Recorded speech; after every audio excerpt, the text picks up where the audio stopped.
Imagine seu filho, né? Ele é internado na UTI de um hospital. Os pais de uma criança, rapaz, lá em Sorocaba, fizeram uma denúncia gravíssima. Eles acharam um inseto dentro de um tubo de oxigênio. Aí você pergunta, mas como é que é possível ir dentro de uma UTI? Não é um lugar muito limpo? Sim. Aí nós fizemos uma reportagem. Olha que interessante. Quando viu que tinha um inseto dentro do tubo de oxigênio da filha, a família se desesperou. Ficamos espantados, né? Não tem reação para essa hora. Você tá olhando ali um inseto quase entrando para dentro da sua filha. A médica plantonista, ela chegou pra gente indignada, pra minha esposa, e perguntou até 3 vezes, né? Esse inseto estava dentro da mangueira? Dentro da mangueira? Dentro da mangueira? Perguntou 3 vezes. Porque se ela tivesse chegado a aspirar dentro dela isso, tivesse chegado dentro dela, com certeza seria fatal. O inseto, conhecido como tesourinha, estava a caminho dos pulmões da criança. Ele passa oxigênio, né? Tem um para passar comprimido, o outro passa oxigênio. Então é sobre oxigênio que estava esse inseto. O tubo de oxigênio estava numa paciente de apenas 2 anos. A criança sofre de uma atrofia muscular que a impede de respirar sozinha. A menina está internada há 6 meses na UTI. Foi tirado metade do pulmão. Então ela sobrevive com 1,5 pulmão. Então, imagina, além de 1,5 pulmão, ter um inseto no pulmão. O caso aconteceu em Sorocaba, no hospital regional. Os pais acreditam que o inseto pode ter entrado no tubo de oxigênio porque na UTI havia janelas abertas. Segundo eles, o ar-condicionado não funcionava. Nessa abertura de janela que entrava insetos. Então a gente sabe muito bem que grande parte do que aconteceu, a responsabilidade foi das janelas abertas na UTI. A indignação dos pais faz todo sentido. Afinal, uma unidade de terapia intensiva recebe apenas pacientes em situações críticas. Como é que o inseto poderia entrar ali num tubo de oxigênio? Vou conversar com o médico, né, o chefe da UTI, eu mostrei a imagem para ele e falei para ele que esse era um dos motivos que eu queria tirar a minha filha de lá o mais rápido possível. Então ele olhou para minha cara e falou que na minha casa poderia acontecer a mesma coisa. Então, mas não é essa a questão. Na minha casa até poderia acontecer realmente. Poderia estar acontecendo, não estou falando que não poderia. Mas dentro de uma UTI, de um hospital, que é uma situação controlada, eu jamais esperaria uma coisa dessas. Fomos a um hospital em São Paulo que é referência no atendimento de câncer.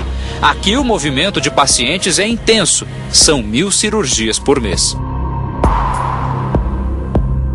Tudo obedece a protocolos, normas da Agência Nacional de Vigilância Sanitária, determinações da Organização Mundial da Saúde.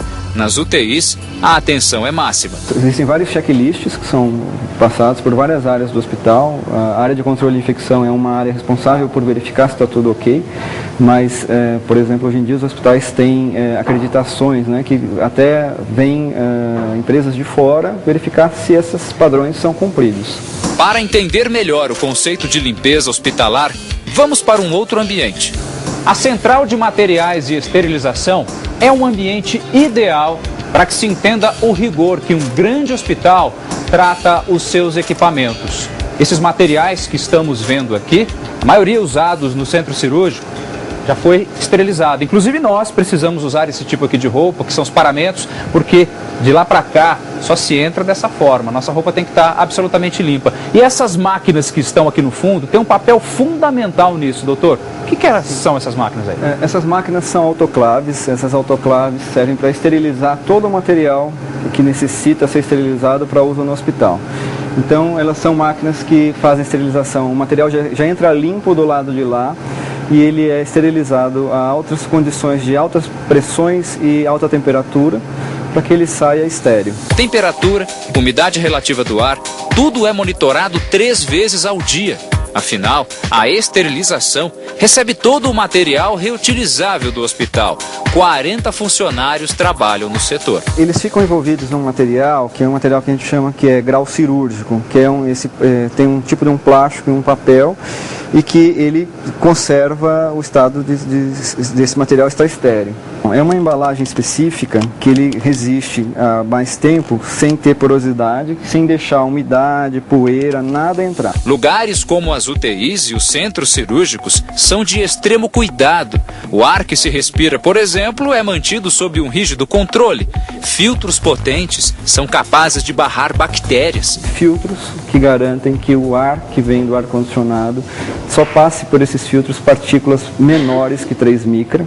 Menores que 3 micra? 3 Como micra. é que eu posso entender isso aí melhor? A gente entender que partículas de poeira que poderiam carregar fungos, por exemplo, não vão passar. As salas de cirurgia possuem um sistema de pressão positiva, algo que se entende melhor quando se abre a porta e sente o ar sair. O ar não só sai do quarto, não entra um ar que poderia trazer essas partículas de fora para o quarto do paciente. Tudo isso para evitar um dos maiores perigos para qualquer paciente, a infecção hospitalar, algo que essa família de Sorocaba por pouco não sofreu. Quando nosso filho adoece, a gente leva no hospital, mesmo que seja um público ou particular, a gente merece a gente acha que ele vai ter um excelente atendimento, pelo menos isso a gente espera.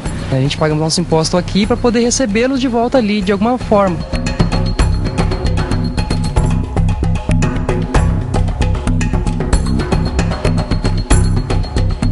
O Conjunto Hospitalar de Sorocaba informou por meio de nota que o ar-condicionado da UTI pediátrica já foi consertado e que nenhum dos pacientes teve o atendimento médico prejudicado. E aí, sobre o inseto, eles falaram o seguinte: o hospital disse que nenhum sistema, em nenhuma instituição, está completamente imune à entrada de bichinhos desse tipo. Não sou técnico. Agora, uma coisa é o que é ideal e o que é real. Você vê uma imagem do hospital que nós mostramos do que seria o ideal. Tudo muito bonitinho, com autoclave para esterilização dos equipamentos, os médicos com todo o suporte, os insumos necessários para salvar uma vida.